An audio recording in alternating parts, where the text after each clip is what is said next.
Now, as you know, Westchester County is one of the richest counties in the country, but we're also among the highest taxed. Why would we here in Westchester want you to push anything that would risk raising our taxes, our state taxes, even a dime? Doesn't our county budget cover all the subsidies that vulnerable families need here in Westchester County? So why do we need? I don't think so. I wish I could help you more, and I don't know what's going to. The county has quite a.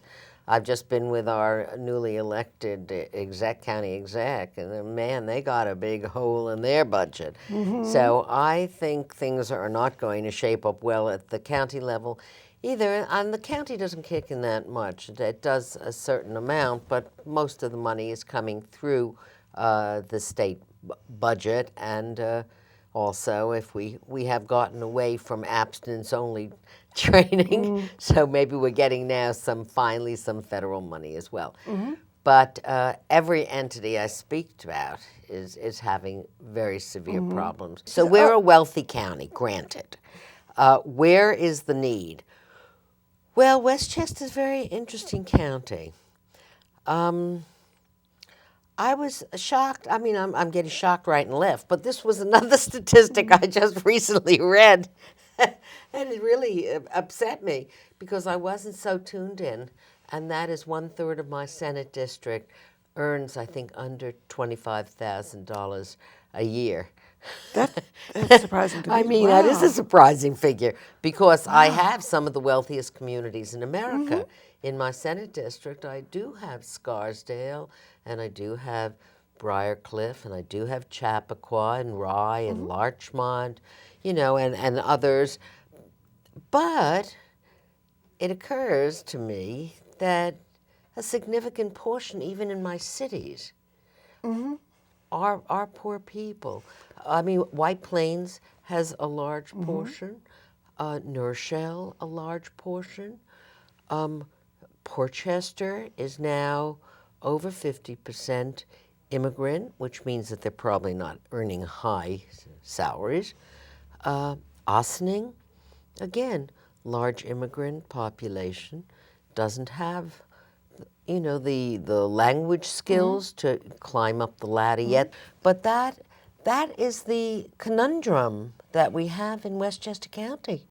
Now, NARAL Pro-Choice New York recently launched a big campaign to stimulate public support for the Reproductive Health Act. I know that this act is a very important, or I consider it very important in New York, but it has not gotten through the Senate in previous years. You want to talk about what that is? Well, I'm a co-sponsor, so I'd love to talk about it. But, as we were talking earlier about the 1970 law that we passed, and then which provided reproductive choice to all women from anywhere in the country, and they were coming from everywhere. And then Roe v. Wade passed. But it's really woefully outdated. And so that's carried by Andrea Stewart Cousins, and I'm a co-sponsor. And we're hopeful. Dynamo pair. What? Dynamo pair. Yeah, good. Thank you. Yeah, she's my buddy here in Westchester. And it might be hard to pass this year. Well, again. Well, it's very hard. So, it certainly needs to be visited again, and this is a good law. And it is especially given what's going on at the federal level, there's some dangers. So this would give very careful protection to the women and their doctors, as you say, here in New York State, no matter what happens at the federal level. Exactly. There's always a worry with the Supreme Court that we may not be able to maintain Roe v. Wade. And so because of that concern, we want to protect ourselves in New York State. And we have always been in the forefront on this issue. And we feel strongly, most everybody feels very strongly about this issue in our state. And so we'll get it passed. Well, right now, we criminalize any woman that is having an abortion after 24 weeks, which is ridiculous, and we criminalize the doctor as well. And I mean, that isn't enforced in New York State, but it's on our books. That's the problem. It's the book, the original law. And so this law would take away any kind of penalty for, having an abortion, except what is federal law. And the federal law just says that if you're, having it in the third trimester, and if the baby is viable, then, you have to go through certain procedures. So it takes abortion out of criminal law and puts it into public health law?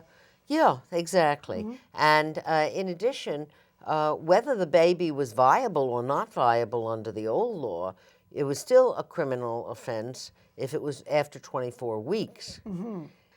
It will certainly take away the criminal aspect of what we now have. It should be viewed as a woman's right to choose, and it has to respect the federal law, which of course says that if that is not respected in the last third trimester, that the doctor can face criminal penalties.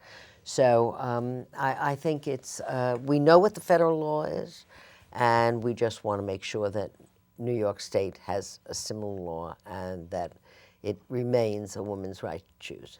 Now, you alluded earlier to concern for our younger women, our teens, concerning sex education. And I just very recently read a newly released report from the Venerable Guttmacher Institute that once again, teen pregnancy is on the rise. I believe there's a Healthy Teens Act that has been trying to make its way through the legislature. Thought you would never ask, Fran. That is my bill.